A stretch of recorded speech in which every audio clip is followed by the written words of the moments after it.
नमस्कार साथियों, शब्द संवाद में आपका स्वागत है। साथियों, एक आम धारणा है कि व्यक्ति की कथनी और करनी में अंतर नहीं होना चाहिए। वो जैसा कहे वैसा ही करे भी। लेकिन जब ये बात एक लेखक पर लागू होती है तो उसमें एक शब्द और जुड़ता है कि उसकी कथनी, करनी और लेखनी में अंतर नहीं होना चाहिए। वो जैसा कहे वैसा ही करे और वैसा ही लिखे भी। हालांकि आज समाज में ऐसे बहुत से लेखक हैं जो कहते कुछ हैं, करते कुछ हैं और लिखते कुछ हैं। वो ऐसा क्यों करते हैं ये तो जग जाहिर है।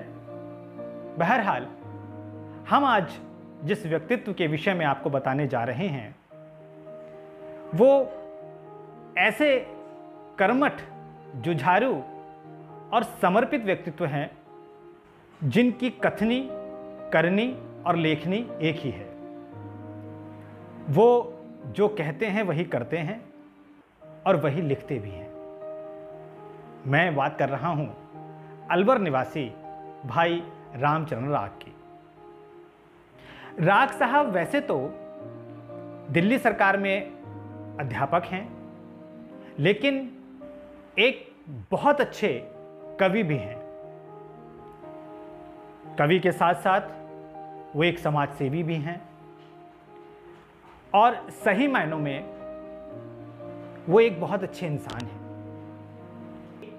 एक अच्छा इंसान होना सबसे ऊपर है। राजस्थान की मिट्टी की जो गुण धर्म हैं वो भाई रामचरण राग में के व्यक्तित्व में देखने को मिलते हैं। भाई रामचरण राग के व्यक्तित्व में इतनी खूबियां हैं कि जिनको बता पाना यहां पर संभव नहीं है। राजस्थान की तपती गर्मी में लू के थपेड़े सहते हुए गर्म सड़क पर आने जाने वाले राहगीरों को भाई रामचरण राग आपको पानी पिलाते हुए मिल जाएंगे, ठंडा शरबत पिलाते हुए मिल जाएंगे। अभी कोरोना काल में ना जाने कितने घरों के लिए उन्होंने राशन पहुंचाया है, भोजन पहुंचाया है और दैनिक उपभोग की वस्तुएं पहुंचाई हैं। भाई रामचरण राग न केवल कविता लिखते हैं बल्कि कविता जीते हैं। अलवर का शायद ही कोई ऐसा सांस्कृतिक या साहित्यिक कार्यक्रम हो जिसमें भाई रामचरण राग की उपस्थिति ना हो। अलवर के एक प्रसिद्ध कवि हैं श्री रेवती रमन शर्मा जी। वो रामचरण राग जी के लिए कहते हैं कि ये तो अलवर की रीढ़ की हड्डी हैं। अलवर का बच्चा बच्चा इनको जानता है। अलवर का कोई भी साहित्यिक, सांस्कृतिक कार्यक्रम रामचरण राग के बिना संपन्न नहीं हो सकता। जब कभी राग जी से बात होती है तो वो ये बात कहते भी हैं कि मैं ये मानता हूं कि व्यक्ति कविता ना लिखे लेकिन कविता जिए अवश्य। बिल्कुल, उनकी इस बात में 100% सच्चाई है, क्योंकि वो स्वयं कविता लिखते नहीं बल्कि कविता को जीते हैं। कुछ वर्षों पूर्व उनका एक समकालीन गीत संग्रह आया जिसका शीर्षक है समय कठिन है। बिल्कुल, एक ऐसा गीत संग्रह है जो हर समय में प्रासंगिक है, क्योंकि हर समय किसी न किसी रूप में कठिन ही होता है। भाई रामचरण राग ने जिस प्रकार से नौकरी की है वो निश्चित रूप से एक बहुत बहुत संघर्ष के साथ की है। प्रतिदिन रात्रि 2 बजे उठना और अलवर से दिल्ली आना, दिल्ली से अपनी नौकरी करने के पश्चात फिर वापस अलवर आना और अलवर से फिर वापस रात के 2 बजे उठ करके गाड़ी पकड़ के दिल्ली जाना। अपने पूरी नौकरी के काल में उन्होंने ये प्रक्रिया प्रतिदिन अपनाई है। क्यों? क्योंकि घर में माँ थी, उसकी सेवा करनी थी, घर के प्रति उनके कर्तव्य थे। एक ऐसे सच्चे सपूत केवल माँ के लिए नहीं, राजस्थान की मिट्टी के भी सच्चे सपूत हैं भाई रामचरण राग। सन 2000 में उन्होंने एक संस्था स्थापित की, सृजक संस्था, और उसके माध्यम से उन्होंने न केवल साहित्यिक सांस्कृतिक बल्कि समाज सेवा के भी ढेरों कार्यक्रम आयोजित किए हैं और आज भी कर रहे हैं। साहित्यिक क्षेत्र में वो अनेक पुरस्कार, अनेक सम्मान उभरते हुए साहित्यकारों को या प्रतिष्ठित साहित्यकारों को प्रदान करते हैं। इसके साथ साथ सांस्कृतिक क्षेत्र में भी वे सतत सक्रिय रहते हैं। भाई रामचंद्र राग इस चैनल के माध्यम से आज अपनी एक ताज़ा गज़ल अपने ही सुर में प्रस्तुत करेंगे, लेकिन उससे पहले मैं कहना चाहूँगा कि यदि अभी तक आपने मेरे चैनल को सब्सक्राइब नहीं किया है तो चैनल सब्सक्राइब करें, लाइक करें, कमेंट करें और शेयर भी करें।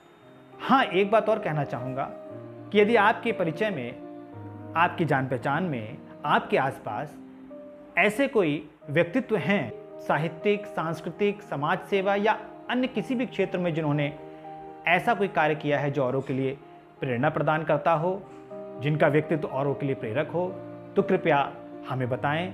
हम अपने इस YouTube चैनल शब्द संवाद के माध्यम से उनके व्यक्तित्व को, उनकी उपलब्धियों को, उनके द्वारा किए गए कार्यों को सबके सामने लेकर के आएंगे, जिससे कि उनके व्यक्तित्व से और लोग भी प्रेरणा ले सकें। आइए सुनते हैं भाई रामचंद्र राग की ये गज़ल। एक ताज़ा गज़ल के चंद शेर आपकी नज़र करता हूँ।